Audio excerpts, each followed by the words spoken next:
Hi, I'm Elspeth Mayer with Calgary Economic Development. Employers around the world and here in Calgary are facing tough decisions under these economic conditions. They're deciding not to fill vacancies and, in some cases, cut staff. You're going to hear from some of Calgary's top HR experts about how to maintain productivity and enhance employee engagement under these tough economic conditions.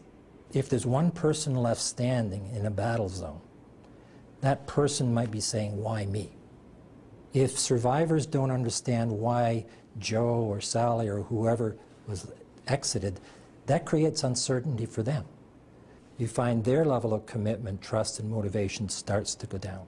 What we tend to do is, when there are layoffs as managers, is squirrel away in our office and forget about our employees, not realizing that's the exact opposite thing that really needs to be happening. This is a time to try to connect with your team. Give your middle managers a little bit of budget if you can, so they can do some team building activities with those who remain to make sure that they're actively engaging those employees in the organization.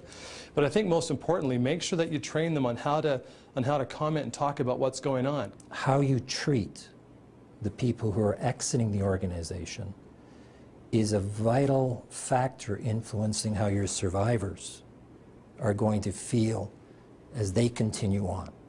One of the things that's really happened in the workplace in the last 5 to 10 years is this fallback on emails and impersonal ways of communicating. And again, during periods of uncertainty, employees are looking to hear something more. They want to be able to ask questions. They want to be able to get answers to their questions.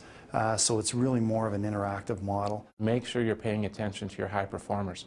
In these kinds of times, when things get a little bit tighter, they get the most nervous and they have the most to offer. It's when they start to tidy up their resumes. You've just completely changed your culture by letting people go and reducing your staff count. It's a time to talk about what's occurred.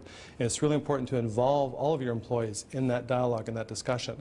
Because those who remain not only are thinking about why it wasn't them, but they're also thinking about, well, can I be next? So if that's on their mind, that's going to affect the engagement and the productivity of those employees. When you look at what real leadership is in our organizations today, whether it's a company that's in a position to thrive through the recession or is a company hanging on to survive, it starts with the tone at the top and your ability to reach into the organization and provide your employees with the answers to their questions as best you can. And ensure that those employees who are remaining are involved, they're communicated to, and they have an understanding of what's a priority work for them, and so they're aligned with the corporate goals. Under any conditions, maintaining employee morale and productivity is critical to the business. Companies who manage well under these tough conditions are going to be even better positioned for economic recovery. To share your story and to learn more, connect with us at Calgary Economic Development.